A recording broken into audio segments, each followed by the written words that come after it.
Eh copains, allez aujourd'hui je vais vous parler d'un petit montage que j'aime bien, qui est le Blue Back Rig en combi rig. Alors c'est des mots un peu compliqués en anglais. Donc c'est un montage qui est rigide et souple en même temps, qui est extrêmement efficace et on peut l'utiliser de plein de manières différentes, avec des équilibrés, des petites graines. Moi je pêche beaucoup avec des petites graines ou des toutes petites équilibrées, ou une bouillette dense tout simplement. Donc ce que je fais avant, je coupe un long morceau de tresse. Là, je lui ai mis 3 maïs plastiques, ce qui équivaut, moi généralement quand je pêche, je mets 2 vrais maïs ou 2 vrais noix tigrés et un petit morceau de mousse flottante ou un faux maïs flottant pour que ça fasse comme un petit bonhomme de neige au fond. Voilà, ça se dépose, que l'hameçon se dépose à plat et que ça flotte bien au-dessus de la vase ou des caillasses. Ensuite, j'ai mis, alors si le téléphone veut bien faire le point, un petit anneau. Alors voilà, pourquoi je prépare mes maïs à l'avance pour bien voir. Ça me donne une idée où mettre le petit anneau. Là, j'ai pris les nouveaux chlores, taille 6 de chez Corda. C'est une tuerie, hein. Je les ai essayés avec Eric ou même avec d'autres potes. C'est vraiment une tuerie. Je vais mettre le petit anneau à peu près à la hauteur du micro ardillon. Et comme on ferait un montage tout simple, on va lui faire un nœud sans nœud. Voilà, basique. Sauf que vu que le chlore, lui, il est vachement courbé, je vais vraiment monter mes spires très très haut pour que la tresse puisse rester dans l'axe en les serrant bien. C'est vraiment un montage partout et qui en mêle rarement puisqu'il va avoir le côté rigide justement. Donc là, voilà, je vais vraiment le monter assez haut. Voilà. Et ce que je fais ici, là, pour éviter que ça serre trop les stries, je vais lui faire 2 tours juste avant le yé pour bloquer un peu mes spires, que quand ça serre beaucoup moins. Ensuite, comme un nœud sans nœud, on finit la boucle. Hop, donc là on est bien dans l'axe.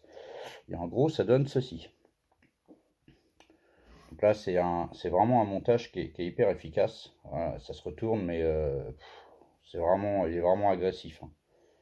C'est vraiment quelque chose qui va chercher loin et qui pique, quoi. Donc là, en fait, le but, c'est que l'hameçon, lui, va se mettre à plat. Voilà, et que le petit montage équilibré soit au-dessus de la vase ou des gravillons. Déjà, ça évite que la pointe se nique, même si là, c'est une pointe rentrante. Il n'y a pas besoin de morceaux de gaine, hein. Le nouveau hameçon qu'ils ont fait, justement, il est vachement plus long et courbé, ce qui fait que ça donne une agressivité remarquable. Donc là, maintenant, on va passer à la côté rigide, avec un nœud bien particulier. Alors, ce nœud bien particulier, je vais commencer par prendre un morceau de boum. Donc, préalablement, je l'ai serti d'un côté. Je vais tout simplement lui faire une boucle. Voilà, c'est un raccord que je fais aussi pour mes têtes de ligne. Voilà, tout simplement des boucles. Je vais prendre ma tresse. J'aurais peut-être dû enlever les maïs par contre, qui vont risquer de me gêner. Donc là, je passe ma tresse dans la boucle, je pince la boucle, et je vais remonter limite l'œillet de l'hameçon pratiquement à ma boucle. Voilà, là j'ai coincé la boucle, hein, dans mes doigts. Donc là, l'œillet il est pratiquement limite collé à ma boucle. Et tout simplement, avec ma tresse, je vais faire 6 spires autour de cette boucle.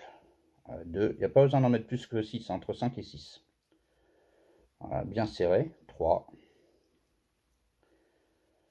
4, c'est une ligature en fait. 5 et 6. Voilà, quand je suis arrivé là, je vais bloquer mes nœuds. Donc là, pour l'instant, ça donne ça.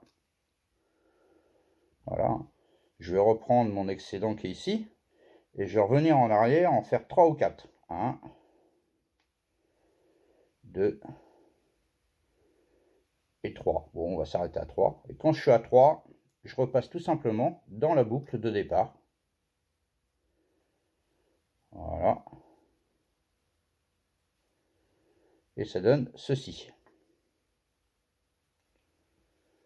Là, j'ai plus qu'à humidifier.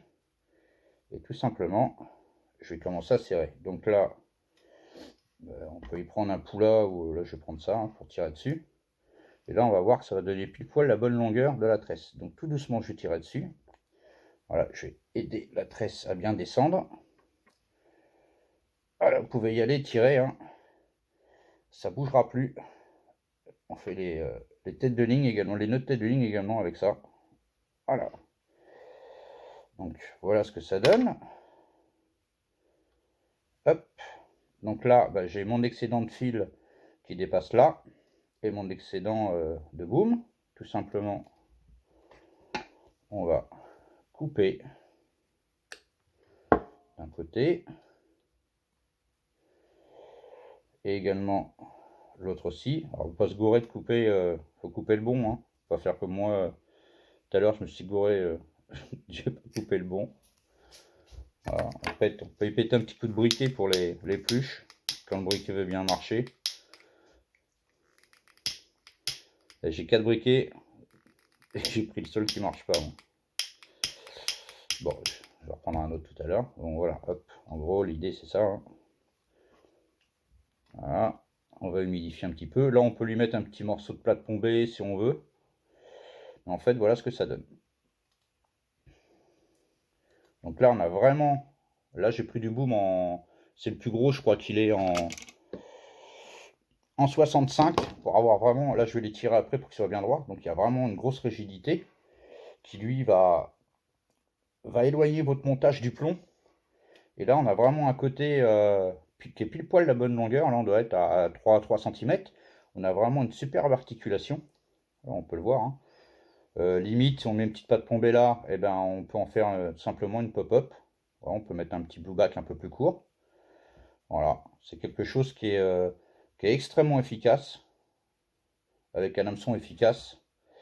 Et moi, j'ai testé une fois avec Eric au bord de l'eau, là, où on a tiré dessus. Là, c'est une petite tresse qui est en 30 centièmes et le boom qui est en 65. C'est la tresse qui pète, et généralement, elle pète à ras de l'œillet de l'hameçon. Ce qui fait que la carpe sur une casse par rapport à un banning normal, limite, elle va se barrer juste avec cette partie-là. Voilà. Et voire même des fois à ras d'hameçon, ce qui est beaucoup mieux que ça pète ici ou je sais pas où. Quoi. Donc c'est important justement de mettre une petite tresse la plus fine possible à votre blue back là, et sur un montage en 65. Comme ça vous êtes sûr qu'en cas d'accro ou quoi que ce soit, c'est le petit morceau de tresse qui va casser. Donc c'est sécurisant pour le poisson, on va pas se balader avec une laisse. Et c'est, enfin, je trouve ça beaucoup mieux, quoi. C'est plus sécurisant, quoi. Donc voilà. Donc voilà, un montage qui est tout simple à faire, très polyvalent. Alors évidemment, sur les plans d'eau où la tresse interdit, ben, on mettra plutôt un dérigue. Mais voilà, ça s'appelle tout simplement un combérig avec un blue back.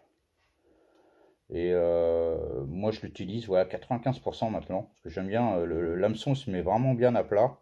C'est hyper discret, puis on peut y mettre ce qu'on veut. Là, on peut y mettre. Alors, si je vais y mettre un petit bonhomme de neige, hein, je mets un cheveu plus grand. Là, je suis parti là-dessus parce que là, je vais y mettre de la graine. Mais tout est possible après. Hein. Donc là, après, il suffit de l'étirer un peu sous l'eau chaude. Voilà, vous passez sous l'eau bouillante ou à la vapeur. Et le boom, lui, va rester très très rigide. Quoi. Voilà, donc là, si on peut y mettre un petit stick, tout est possible. Donc voilà les copains, allez, ciao. Là, je vais vous montrer une autre variante du combérig. Pareil, toujours avec un petit hameçon curve taille 6. La même ligature que tout à l'heure, sauf qu'au lieu de le faire en blue back, là, je l'ai monté ce qu'on appelle le montage slip rig. C'est-à-dire, au mieux que ça soit un petit anneau qui coulisse, on a fait en fait, c'est un dérigue mais en tresse, tout simplement, hein, qui va bien pivoter, avec un micro hardillon, si on va le voir, qui est au bout, voilà, que je tiens dans mes doigts. Alors pourquoi ce choix-là? Bah, par rapport à un cheveu, c'est que lui, on va pouvoir y mettre ce qu'on veut. Si on veut passer de graines à des bouillettes ou quoi que ce soit, on va lui mettre une petite tresse ou un petit fil dentaire ici, ou on va faire un cheveu comme sur un dérigue. Ce qui fait que il est encore plus polyvalent parce on peut changer d'èche comme on veut et on ne sera pas gêné par une longueur de cheveux. Donc je vous expliquerai comment le confectionner la prochaine fois. C'est tout simple à faire. Mais la ligature reste la même, hein. C'est juste le petit slip rig à faire. Mais limite, quand vous allez en pêche, celui-là, on peut dire, est beaucoup plus polyvalent puisqu'on peut changer à volonté les cheveux, alors que l'autre, moi je m'en sers parce que quand je pêchais la batterie, je pêche énormément au maïs ou à noix tigrée, donc je sais la longueur de cheveux que je veux et que je pêche à la graine.